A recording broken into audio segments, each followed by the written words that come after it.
JoJo Siwa set out for a rebrand that would transition her career from oversized hair bows to being a generation's counterculture beacon of cool. But because of a couple of key missteps, both past and present, she is now one of the most universally mocked people online. This is a little bit, but how's going today, guys? Good. Dream guest on my podcast? Oh my gosh. I was a bad girl. You think she's ever taken like a perk 30 and like cussed somebody out?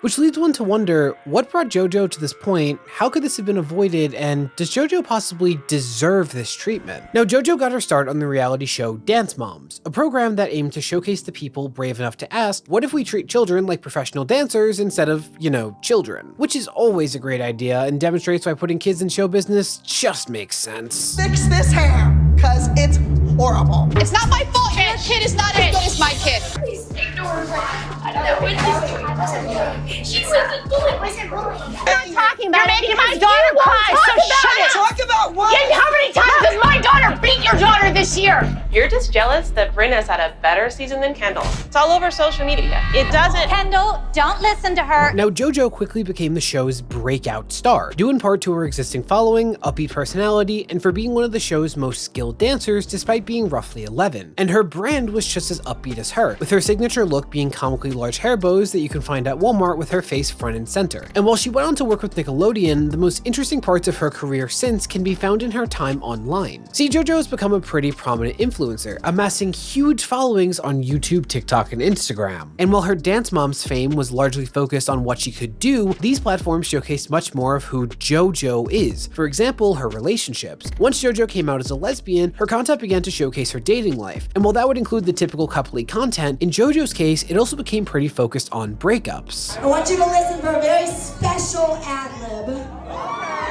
because it is about one of my exes. I watched a YouTube video of my ex, and now I'm just sad, and so I'm just sitting in the car. Who's your favorite ex? LOL. What a question. I bet you want to know who my favorite of my exes is. Because once she turned 18, JoJo entered the typical phase of wanting to convince everyone that she was, in fact, an adult now. But much like other child stars, JoJo was doing this in front of a global audience. I just saw a video of JoJo Siwa on a podcast saying that she likes to be choked. And this was the start of JoJo trying to redefine her image and be taken more seriously by the world. Yes, instead of rainbow hair ties, she wants to be the forbidden love child of Darth Maul and Yoda, I guess. Dream guest on my podcast? But jokes aside, a good rebrand does wonders for one's pockets. I mean, there are a ton of A-listers who owe their status to exactly that. So it makes a lot of sense that when JoJo relaunched her music career with the song Karma, she saw her opportunity to follow in those footsteps. But to say that JoJo made some miscalculations along the way would be an incredible understatement. Because a miscalculation doesn't usually launch the career of someone who left the industry a decade ago while making you a TikTok laughingstock. And what's so interesting about this is that it's really only something that could have happened to JoJo Siwa, or at least someone who manages to have both JoJo's past, but also her ego. Which sounds harsh, but hear me out. Now, there is a lot to say about JoJo constantly putting her foot in her mouth and being blinded by arrogance. I said, I want to start a new genre of music. And they said, what do you mean? And I said, well, it's called gay pop. I am the first in the generation. It is very scary, but someone's gotta do it. But first, it's important to note why so many people were ready to jump at the opportunity to make fun of her. You see, a rebrand is best for taking people who like or are neutral towards you and making them love you. The problem is, JoJo is starting at being largely disliked, which makes any kind of rebrand much more difficult. But what could someone known for colorful hair bows do to piss off so many people? Well, despite how young she is, JoJo's already been involved in quite a few controversies. Though if controversial is what she's going for, then why is that such a problem? Well, during a controversial rebrand, the celebrity in question will usually be polarizing in one key area while remaining fairly squeaky clean otherwise. A common way to do this is by being more sex positive, which generally turns off the older crowd that the celebrity wasn't trying to win over in the first place, while the younger demographic tends to love sex positivity, so they end up aligning with the celebrity's values while seeing them as an inspiring figure that's overcoming adversity. I mean, nothing makes you want to do something more than your parents telling you not to, right? But JoJo's controversies are different in that they're pretty widespread, meaning it's more likely that something about JoJo is going to be a huge turnoff for you, or that you'll look at her behavior and end up concluding that she's just a bad person, and let's face it, she's not someone like Kanye who has enough talent to make that sort of thing work. You are still a traitor!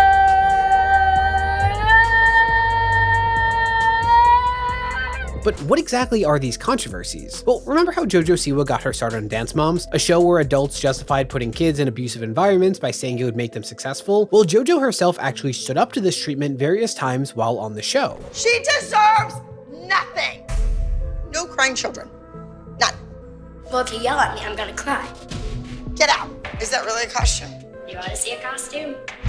So now that she's an adult, you would probably expect JoJo to use her influence to promote a gentler approach to dance, especially with kids, right? But instead, it looks like she repeated the cycle verbatim, which started with JoJo launching her own reality show that had young girls compete for a spot in the pop group XOMG Pop, which JoJo would co-manage. And for the most part, JoJo was a likable enough teacher during the show's filming. I saw this video of you freestyling on your social media. Do you know what video I'm talking about? But if you do that, you can hang with these kids. I know you can. But even then, you have to question JoJo choosing to recreate that environment. Because even if we generously assume that JoJo isn't going to be as bad as her mentors, she knows that kids will still be treated horribly by their parents because that's just what happens when you put kids in show business. But that generous assumption doesn't even seem to be true, as Rolling Stone reported that multiple members and associates of the group have accused JoJo of fostering an abusive environment, with JoJo allegedly screaming insults during rehearsals as well as pitting the girls against one another, while JoJo's mother was accused of calling the girls names, being ableist, and even risking the physical well-being of the dancers, with one alleging that they were encouraged to dance while still recovering from spinal surgery. Even worse, they started bleeding from their belly button during a rehearsal and were allegedly told to cover it with a maxi pad and continue dancing rather than address the injury. And this hasn't even resulted in a successful product, as 4 of the original band members have already left the group without explanation, and the band itself hasn't really experienced any lasting success. Now, of course, the Siwas have come out and denied these claims. However, JoJo has separately defended and dismissed how she was treated as a child pursuing dance. This is gonna be a little controversial to say, I think, but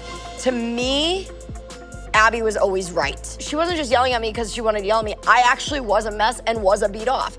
One thing that I've learned, like really working insane in Hollywood, is that that's normal. And it's like, it's scary that that's normal, but that taught me how to survive in the industry. Even just growing up in the dance world, a dance teacher is like, that's normal. So I don't know about you, but for me, her dismissing her dance instructors being abusive by saying, oh, that's just how they are, and then being accused of recreating that environment, that's not a great look. Especially when you consider how the other girls from the show talk about that experience. I think she was willing to do whatever it took to make sure she got the outcome she wanted. She just couldn't stand to see you happy. No. Yeah, I thought it wasn't enough, like in every single way. And it wasn't until about a year ago that I realized the way I felt about myself were her words still lingering with me.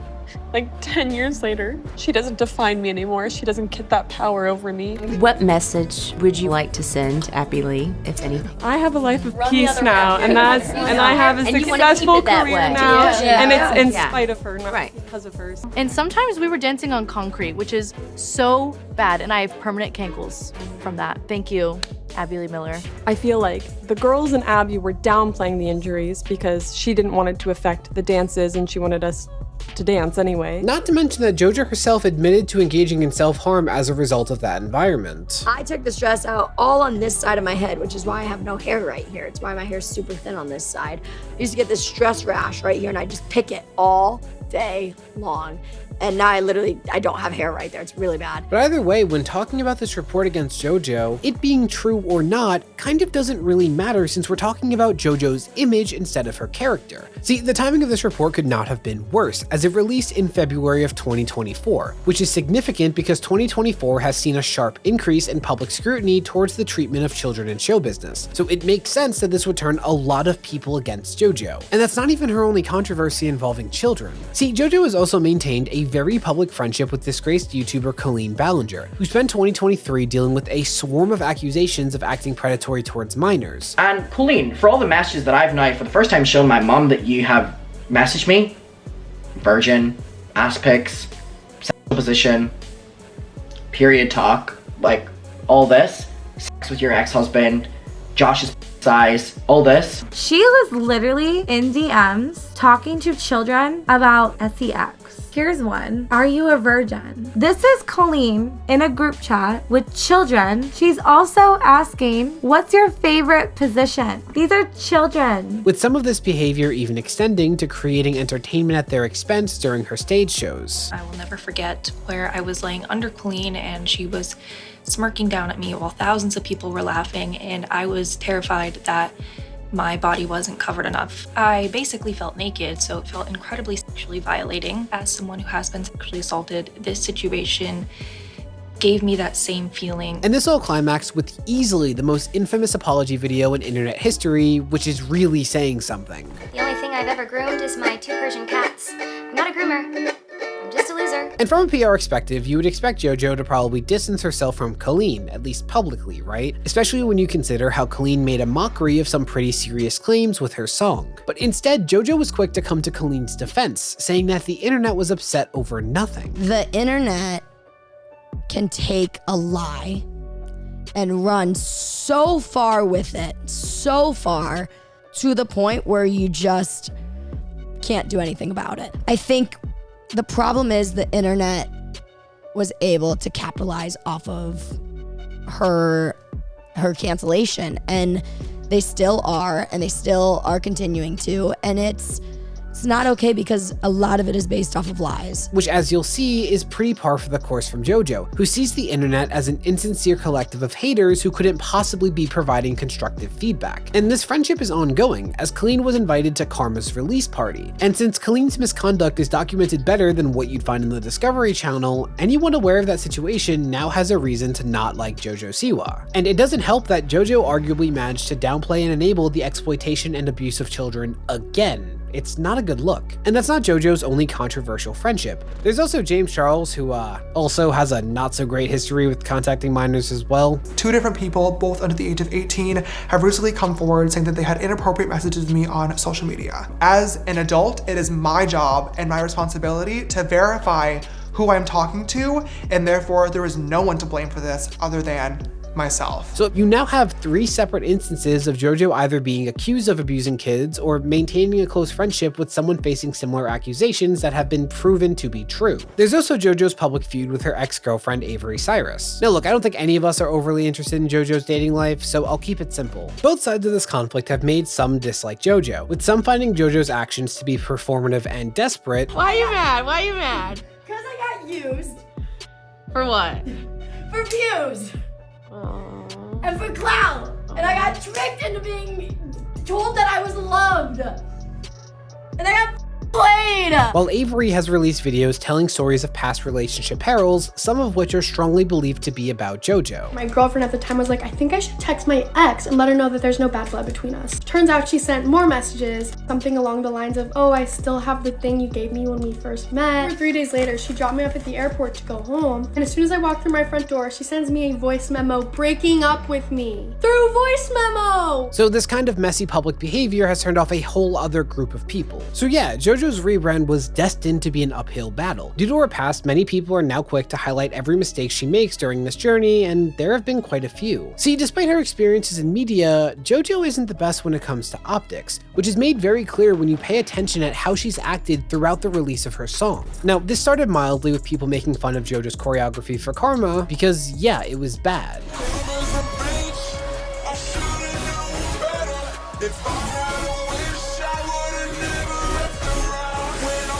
But even something as small as this led to a more tangible reason for some to dislike JoJo. See, other dancers started posting videos of them doing JoJo's dance, and for many, these videos demonstrated that the problem with JoJo's videos wasn't in the choreography itself, but instead with JoJo's dancing. Like, she was going out of her way to look like she was dancing harder than anyone else could. But as someone who can't even dance a no-step, even I know that control is more important in dancing than flailing. 5, 6, it's not a mess clap, it's a 1 strong.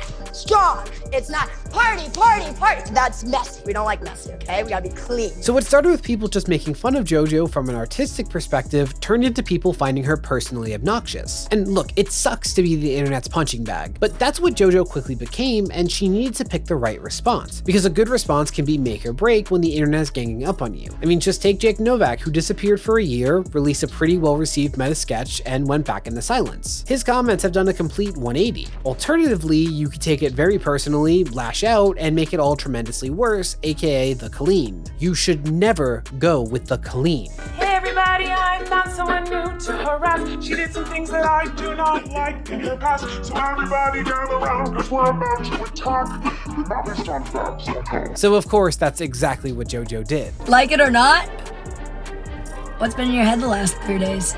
You see, the more I listen to JoJo speak, and the more I learn about her in general, the more I feel that she has a massive ego. I mean, you can even see it during her Dance Mom days, where her instructor, Abby Lee Miller, would note that JoJo was terrible in any setting where she couldn't be the center of attention. Some kids just aren't good group dancers. They want to be stars. They want to be soloists. To be a successful working dancer, you need to dance with everybody. JoJo can't do that. Abby was always right. And honestly, it's not hard to see where this ego comes from when you hear how JoJo's mother talks about her. My daughter JoJo is the most famous teenager on the planet.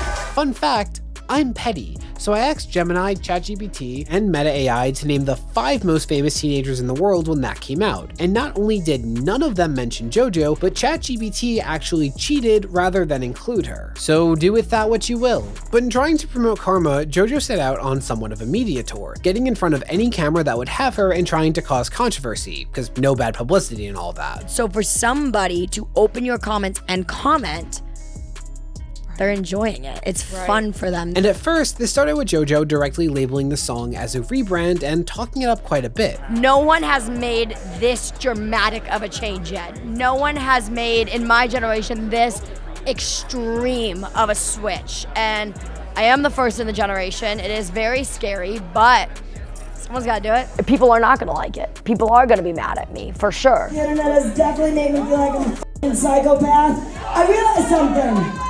I am a f***ing psychopath, and this is some shit that only I can do. There's never really been an influencer child star turned into musician adult star. You know what I mean? There's never really been this transition. We're going as big as we possibly can, and then, you know, somehow we'll go bigger, but we don't know how, but we'll figure it out eventually. And there's nothing more ballsy than this song. You see, a major reason that I think JoJo's egotistical is because no one is quicker to compliment JoJo Siwa than, well, JoJo Siwa. This song, maybe me as a whole, is people's guilty pleasure. We created a $1 billion empire. My videos have over 3.5 billion views, which is it's amazing, honestly, considering that I never, ever promote my YouTube channel. Look where I am now. I am giving the world art. And I am setting the record for the youngest guest host ever. Man, I like setting records, it's fun. We know what works, we know what doesn't. We know what to do. We know how to get there. We know what it takes. We know the difference in a kid that has it and a kid that just doesn't. I am so happy, so proud, so excited to bring this version of pop music back. It is a work of art. We always have said that dance is kind of my secret weapon. You know, it's in my back pocket. It's something that I can bust out. And I was thinking, you know, since I have a lot of influence over kids. And in general, JoJo tends to overestimate how media savvy she is. For example, that pop group of hers that I mentioned before, she originally talked about it being the next Jackson 5. There's something missing in the world of music, and that is kids pop original music. There's been no explosive kids group since the Jackson 5. I'm gonna do everything I can to make sure these kids become stars. Despite being anything but. Also, in launching that group, JoJo decided to just give them her personal YouTube channel, which, yeah, someone not familiar with YouTube might think that's a no-brainer because, wow, the band now has a YouTube channel with over 10 million subscribers. That's more than nearly any other group. But any YouTube analyst will tell you that one subscriber number is a much less powerful metric than it was a decade ago. In fact, that kind of move is one of the quickest ways to wind up with a dead channel, as you're suddenly bombarding your audience with content they didn't subscribe for, thus they won't click on it and will instead unsubscribe from the channel, which teaches the algorithm that the new content from this channel isn't getting clicks, so it shouldn't be promoted. And for proof of what I'm saying, just look at the channel. When the content was centered around JoJo, the videos were consistently hitting 1 million views, but in the last 2.5 years since handing the channel over, only one video has cracked that number, and the channel now struggles to reach even 1/10 of that. And to me, it says a lot that this kind of mistake is usually made by corporations unfamiliar with YouTube, like Discovery trying to jack the source-fed channels only to be forced to abandon the idea, and yet we're seeing the same exact mistake be made by a self-proclaimed generational media expert. There's the two lanes of celebrities, right? There's mainstream celebrity and then there's influencer celebrity. I'm somewhere in the middle. I've had both. You know what I mean? And I'm really the only person in my generation that has grown up with the like 50-50 mix of both. And her understanding of social media is even worse. So as people continue turning against her, JoJo tried and failed to steer into the controversy. You see, as these interviews went on, JoJo attempted to adopt the kind of likably arrogant persona that someone like Robert Downey Jr., Kanye, or Cardi B are famous for. Look at you. This is very RDJ, right? It's very good. You really are taking cues from the master now. How many records can my records break? More records. But I'm the best. And I want to thank my haters too because Problem is, I just named 3 titans in their industries, yet JoJo is just starting out and is saying stuff like this. Like it or not, what's been in your head the last 3 days? Like it or not, you're gonna look. And while she's going for confident, it just ends up coming off as laughable, not to mention disrespectful towards other artists. I don't care that music videos aren't trending anymore like this. I'm gonna do it. They weren't trending either before Lady Gaga did them, and then all of a sudden, booyah, Lady Gaga becomes Lady Gaga. And this led to JoJo's worst slip of the tongue yet. What would you call the genre? The genre is, I said it back in the day when I first signed with Columbia, I said I wanted to start a new genre of music. And they said, what do you mean? And I said, well, it's called gay pop. And they were like, what's that? And I was like, it's like K-pop, right?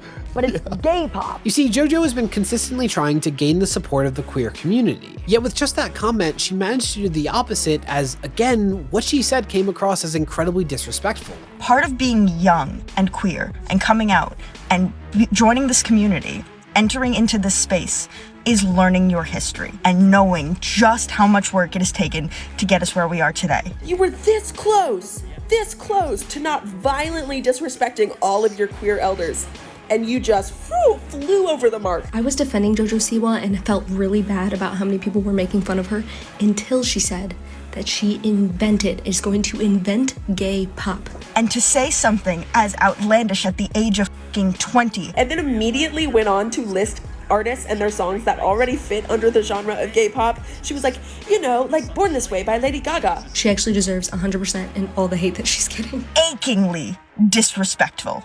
You cannot have invented something that has been going on since long before you were born. You're not inventing a genre, homie. You are making a playlist.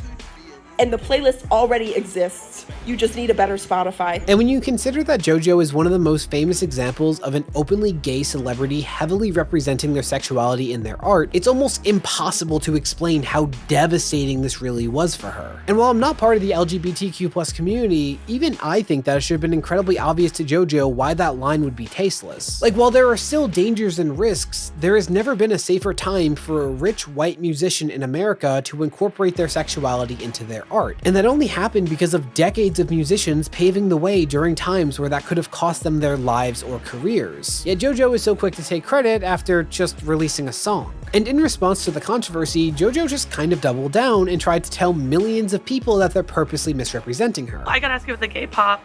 Yes. A lot of people have come for you. Do you retract what you said? Why did people come for you for that? Literally, what did I say? Here's the thing. I'd be like, I support world peace. And the world would be like, you asshole. No matter what I know the world's gonna twist it and turn it and make it anything. So I think I just want to make it more clear that gay pop is a genre. If I said to somebody, name a gay pop artist, they'd go, what's gay pop? You know what I mean? I think they'd say Lady Gaga. I think they'd say Chappell Roan. They'd say Freddie Mercury, Elton John. Okay, that's valid because I would too. I definitely am not the inventor of gay pop, for sure not. But I do want to be a piece in making it bigger than it already is. I'm not the creator, but I'm not the president, but I might be like the CEO or the CMO. Okay. I could be the CMO, the chief marketing officer. And here's the thing, JoJo does this a lot, where she responds to criticism by trying to pass off a completely different statement as what she was actually saying, or by misrepresenting the criticism she or a friend are receiving to try and reshape the narrative. Like, I don't think anyone would have minded her saying that she was humbly entering the space with a large platform and wanted to use that to ensure that gay artists can receive greater recognition, such as by having their own music chart, but that's not what she said. I would also argue that her attitude towards doing music in general comes across as being really disrespectful towards other artists. artists. Like, I'm no musician, unless you count High School Marching Band, but I feel like it's abundantly clear that JoJo is not taking this craft seriously at all. To the point that out of everyone, JoJo talking about music reminds me a lot of the Paul brothers back in the day, where they were doing music as a means to chase headlines and promote their merch rather than actually wanting to create art and improve. For example,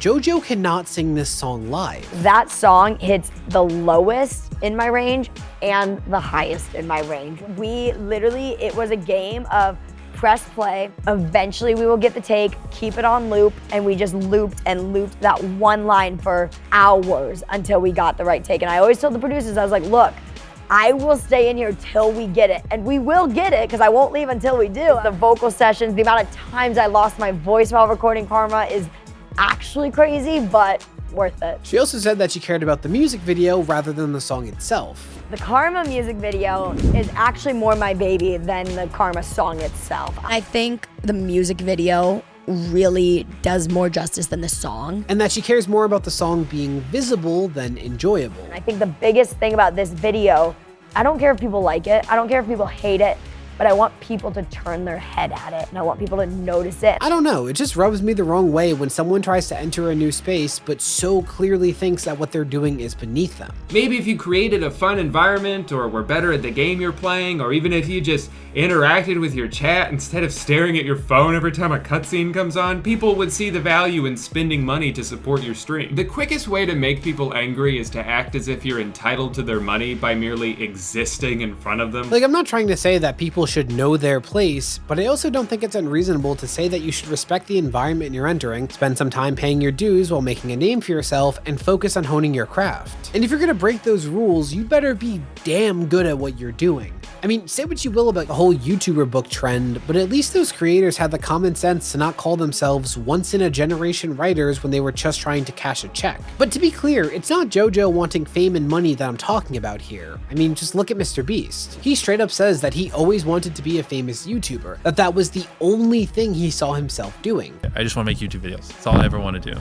That's all I ever wanted to do. But when you actually listen to him talk about YouTube, it becomes so clear how much respect and love he has for both the content and platform, not to mention how much he busted his ass for years. Seriously, compare how Mr. Beast talks about YouTube. This is what I'm doing to the day I die. I don't care. Like, I love this more than anything. Nothing's ever brought me a fraction of the joy. That was the biggest problem, is I thought it was a freak of nature, because like people would tell me all you do is talk about YouTube, you're too obsessed with YouTube. To how JoJo Siwa talks about music. I gotta like bust a nut to get this music done, right? There's also no change in my mind that now this song comes first. Because if I want my moment, this is my 180. This is my moment. Hell, she can't even decide if she's a singer or not. Like I said, I will never ever claim to be a singer. All right, here's the thing. I'm not just a dancer, I am also a singer. A singer. And disrespect aside, it is really arrogant to say that you're going to come in and create a genre at the ripe old age of 20. Like, the first example that comes to my mind of someone having that great of an impact on their art at that young of an age is Bo Burnham. Like, at the age that JoJo is releasing an okay pop song, Bo released Words, Words, Words, a comedy album that is still relevant 14 years later. When he grows up to be a comic or actor, he'll be rewarded for never maturing.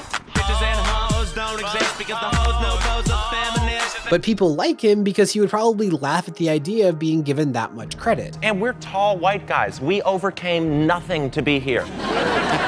There was nothing standing in our way, and we barely got here. You have no chance. And of course, that's not where JoJo's arrogant statements end. She also spoke about her rebrand, saying this. We are going from child star to adult artist. No one has made this dramatic of a change yet. No one has made, in my generation, this extreme of a switch. And I am the first in the generation. It is very scary, but someone's gotta do it. Yeah, she's the first to rebrand from being a child star to aimed at adults. You know, as long as you don't include Miley Cyrus, Sabrina Carpenter, Olivia Rodrigo, Haley Kiyoko, the Sprouse Twins, Liz Gillies, the Jonas Brothers, Ariana Grande, Bella Thorne, Demi Lovato, Big Time Rush, Justin Bieber, Selena Gomez, Debbie Ryan, Zendaya, Harry Styles, Jeanette McCurdy, or Zac Efron. I mean, Jeanette McCurdy publicly declared that she was glad her mom died, and Miley Cyrus went from Hannah Montana to riding a wrecking ball naked. Meanwhile, JoJo's rebrand is quite literally nothing.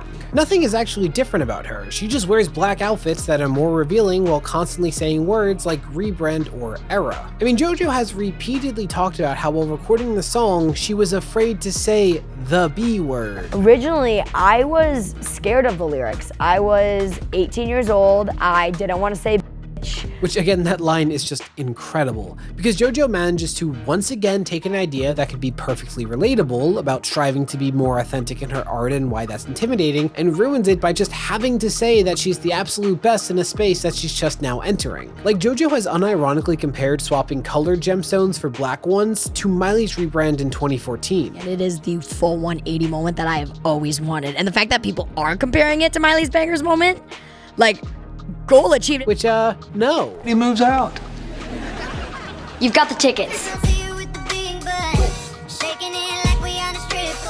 Also, she thinks that she's pulled this off better than anyone since. No child star has done this since her, and they have had beautiful transitions. Olivia Rodrigo has had one of the most incredible success stories as a musician, as a young musician. But there was no flip. There was no like child star flip like Miley had. Which also, no. Dirk and Kirk, you have a sister named Smirk. I can't hear you. Ba-da-da-da-da-da-da. When you go down under, do you miss me? He's so big, I felt it in my kidney. But that does beg a good question. I just named over a dozen people who have successfully done what JoJo is failing at. I mean, Sabrina Carpenter was even able to go from being disliked to loved. And hell, she had it worse than JoJo, getting her start in a pretty negatively received show, and was best known for being the other woman in the biggest breakup album of 2021. Yet she's doing better than anyone could have expected. So what is it about JoJo's Rebrand that's holding her back? Well, those people I named, most of them just grew up.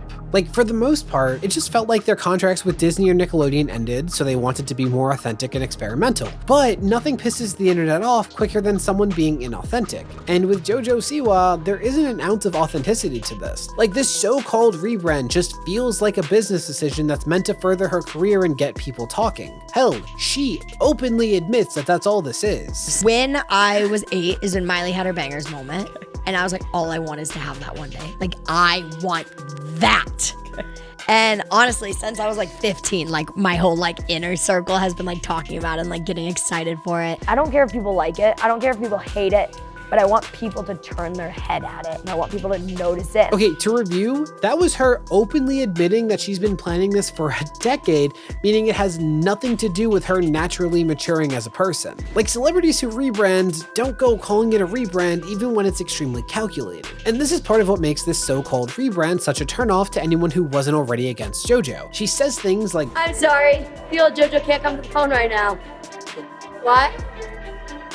That is in dreamland. But she still is the old JoJo. In fact, if she wasn't constantly talking up how much of a revolutionary she is, then I don't think most people would realize that this was supposed to be a rebrand. Like, Karma is a pretty safe song both lyrically and musically. So she's trying to come across as this gay rebel, but she's the exact opposite of rebellious. Again, just cursing was something that was intimidating for her. Not to mention that she has gone out of her way to clarify on multiple occasions that Karma's lyrics don't actually apply to her, despite how tame those lyrics are. I didn't want to say I was a bad girl because I wasn't a bad girl. So then we did some versions of the song. You know, we did a version where it was, you were a bad girl, you did some bad things. And it's, the first word is, I was a bad girl. And I was like, oh, it's a good song. I was like, but I can't say that. I can't say I'm a bad girl. I'm not. I was 18, fresh off of my Dream the Tour. And I was like, I can't say, I sang Every Girl's a Super Girl last week. Like, I can't sing I was a bad girl this week. It doesn't work. I was very afraid of the lyrics of Karma. I wasn't ready to say I was a bad girl. I wasn't ready to say I should have known better. If I had a wish, I would have never effed around. Another late night, another crazy mood, and I didn't think twice what it would do to you. I didn't feel comfortable saying that yet. I didn't feel comfortable singing that yet. So, okay, she looks like a rejected WWE fighter, but what else changed with this rebrand? And even with that, she's basically just using a monochrome version of the fashions she's had for a decade. Like, here are some black and white photos of JoJo Siwa in costume. Can you confidently pick out which ones are from this rebrand without using her age? Not to mention that she unironically drives around in this. Yeah. Yeah, that car just screams Daryl Dixon levels of cool, doesn't it? Like, both Karma and how JoJo talks are pretty typical for a 20-year-old, yet she's so convinced that she's doing something edgy and risky. We wanted to create some sort of animalistic, some sort of beast, some sort of up dance that really made people's heads turn. And for yet another example, there's this viral clip of her at the iHeartRadio Music Awards. Dream guest on my podcast? Oh my gosh. I mean, honestly, let's spice things up. One of my exes. Oh? Like, I'm sorry, but that was the answer I would expect a 12-year-old to think was controversial. Yet JoJo's reaction clearly shows that she has that same standard, but somehow is doing this once-in-a-generation rebrand of being in her adult era. Like, you know what would have been some actually controversial answers that would have surprised me? Putin, Trump, Louis C.K., Caitlyn Jenner, Dave Chappelle, J.K. Rowling, or Kanye. And look, I'm not necessarily knocking JoJo's personality, but it's really weird that she continuously feels the need to prop up her wearing black and saying a swear as a really risky rebrand. Had she just said none of this, yeah, fewer people would know her song, but more would probably like it. If some other random artist out there, and I'm sure there is, was making exactly this song and didn't have the background and the public persona and the history that JoJo Siwa does, most likely the song would not be getting any traction or attention. I mean, the track is fine. It doesn't sound awful. It's passable even, I would say. And I don't think there's anything wrong or nefarious about the way she's going about kind of relaunching her music career here. She just comes across as kind of sheltered and clueless a little bit. I mean, there is that clip of her saying she wants to make gay pop, as if that hasn't been a thing for decades. But yeah, overall, it's just kind of basic. Or if she was going to commit to being a rebel, then, I don't know, maybe get caught doing something wrong instead of saying that you're not a bad girl. Like Justin Bieber peed in a mop bucket, you're gonna have to step it up a bit. All this to say that another hurdle for JoJo is that she didn't commit to anything. So instead of strengthening her brand, she arguably has less of one than ever before. Anytime she takes a step in one direction, she can't help but contradict it. And it doesn't help that JoJo wanted to be controversial, but can't stand the criticisms that come with that. For example, she tries so hard to insist that this negative attention is exactly what she wants, and she's playing 4D chess with us. Like, if people are gonna make fun of you, like, okay, you're still talking about me. Be my guest. I'm having fun. I'm not taking myself that seriously. I told you guys I'm not considering myself a singer. I'm a performer. That part. I'm an artist. It's making conversation. And it's art, and people, it is doing exactly what I wanted it to. I wanted people's heads to turn. I wanted people to go, right, what? Right. I wanted people to go, what is she saying? Honestly, what I didn't expect is for people to know every lyric that's been released. I don't care if people like it. I don't care if people hate it, but I want people to turn their head at it, and I want people to notice it. And Like it or not, what's been in your head the last 3 days? But again, the moment she's criticized for something, she panics and plays the victim. Have you? Why did you come for me for that? Literally, what did I say? Here's the thing. I could be like, I support world peace, and the world would be like, you asshole. No matter what, I know the world's gonna twist it and turn it and make it anything. So, Of you anyone? think I get hate? What are you talking about? My whole life has been criticized and judged and watched. I've had a lot of people say really cruel things to me, but I was the one that went down in flames for it. Like, everyone was doing it. I was the one that went down in flames for it. And this flip-flopping is what makes it so obvious that JoJo is engaging in basic marketing while convincing herself it's revolutionary. You know, other than JoJo telling us that directly. So with all this negative energy surrounding JoJo, it was the perfect time for someone else to shine. Enter Brit Smith. See, despite JoJo talking about the process of making the lyrics work and going for a 2010s vibe during her interviews, if you listen to the first version of Karma, whole different song. The bridge, whole different bridge. The song does sound like a 2010 record. It does, and that was the goal. She didn't write Karma herself, nor was she the first to record the song or even make a music video for it. See, in 2012, Brit Smith was given the song Karma, same lyrics and all. From what I understand, you actually recorded this song back in 2012? Yes, yeah, back in 2012. So it's a shock to me that it's got a new life, which is amazing. And listening to Brit talk about her time in the industry, it's kind of the perfect underdog story. It was supposed to be my first single, and just sort of things changed, and I went with Provocative instead, and shouldn't have done that, really. We should have gone with Karma. That was my first choice, but label things got in the way, and I kind of was led in that direction, and we went with Provocative, and then I left the industry after that. I mean, that is a story, man. A musician who was the victim of a bad label and left the industry only to be accidentally rediscovered over a decade later. But what does this have to do with JoJo? Well, TikTok users were able to uncover Brit Smith's unreleased music video for Karma. And while it's not unusual for singers to use songs written by other people or from a while while ago, it's just another small hint that JoJo isn't passionate about honing their craft with music, but just wants a way to expand their fame. And once Brit's version of the song was posted, people loved it, saying that it was simply better, including the vocals, the instrumental, and even her music video. So instead of wowing people with her music debut, JoJo ended up highlighting an artist who had long since quit. And Brit's not the only person whose spin on Karma has received praise.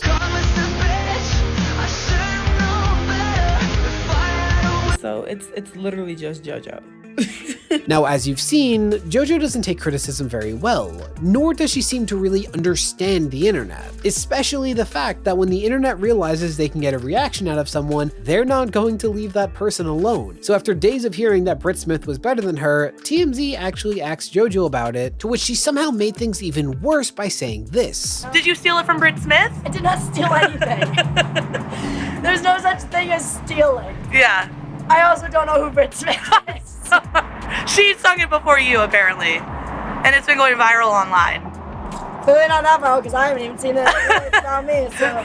Which might sound minor, but here's the thing. When someone in media is saying, I don't know who that person is, it is very easy for that to come off as them insinuating that the person in question isn't relevant enough to be worth knowing. What do you think about people still referencing I don't know her all these years later? I still don't know her. I've recently heard that Ariana said she had no idea who you were and she just dated you as a distraction.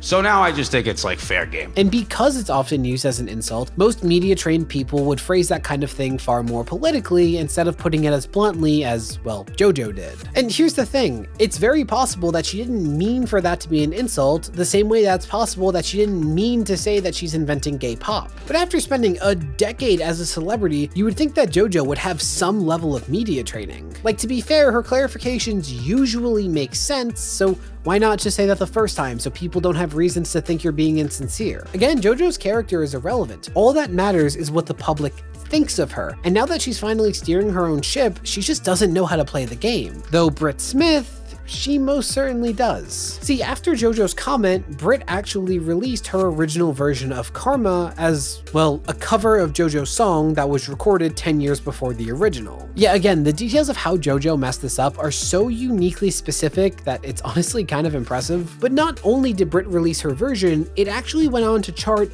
better than JoJo Siwa's. To really put that into perspective, we are talking about someone with absolutely no following beating out someone with tens of millions of followers thanks to the sheer spite that Goliath created. And now Brit has announced that she's going to be releasing an EP next month, which includes some of her unreleased music from back in the day. I'm inspired by all the comments that people are writing to me saying they'd like to hear more. So I do have lots of songs that I've written, and so it's kind of making me question, like, maybe I should, jump back in a little bit. So yeah, Brit Smith, unlike JoJo, seems to be rather media savvy. I mean, nothing gets people mobilized online quite like mutual dislike. Add in the relatable underdog story and you have a really good thing going. And I think above all else, Brit's story shows just how far an authentic persona and good story can get you. Whereas JoJo, man, she's trying to do music while using a look that's clearly inspired by Kiss, yet she doesn't know who Gene Simmons is. I'm getting like a sexy glam Gene Simmons sea creature. Going on here. You know, the amount of references that people have told me I look like in this video that I have no clue what they are is sickening. And to be fair, a lot of JoJo's mistakes are somewhat understandable coming from someone who doesn't seem to have much of an interest in PR. But before she ever said the word karma, JoJo made an incredibly amateur mistake that shows just how in over her head she really is.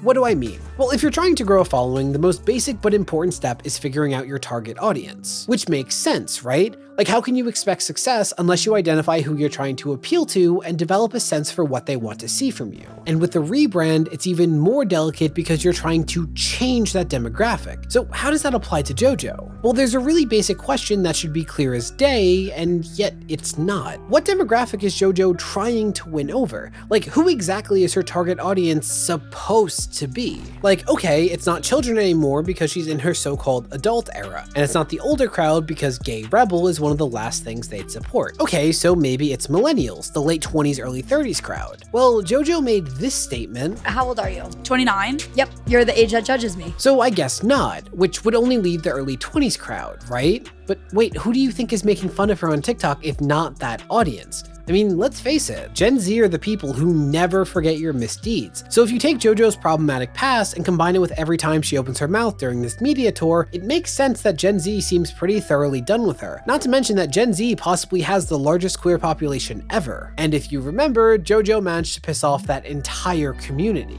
So yeah, losing Gen Z was the last nail in the coffin for her because that was the audience she needed to capture. Like generally, if you look at other instances of adult era type rebrands, it's usually just a celebrity trying to make sure their audience grows up with them, all to ensure that whatever following they do have is locked in before trying to reach beyond that. And I think JoJo having such a wide-ranging audience, since adults were following her from dance moms and kids on social media, it made her careless when it came time to make a change. She wanted to do something different without realizing that whatever that entails, A, needed to actually be appealing to some demographic, but also B, needed to feel like an actual reflection of her growth as a person rather than just a business move. For the last decade, the media has made sure that people from all walks of life would love JoJo, but she failed to realize that came from a carefully calculated campaign rather than her having some infectious personality. And while I'm sure this has been a hard lesson for her to learn, I am interested in seeing if JoJo decides to stick with traditional media after her experiences online. Like maybe a one-way platform is the only place she can thrive. Now, if you'll excuse me, I just spent weeks of my life analyzing this.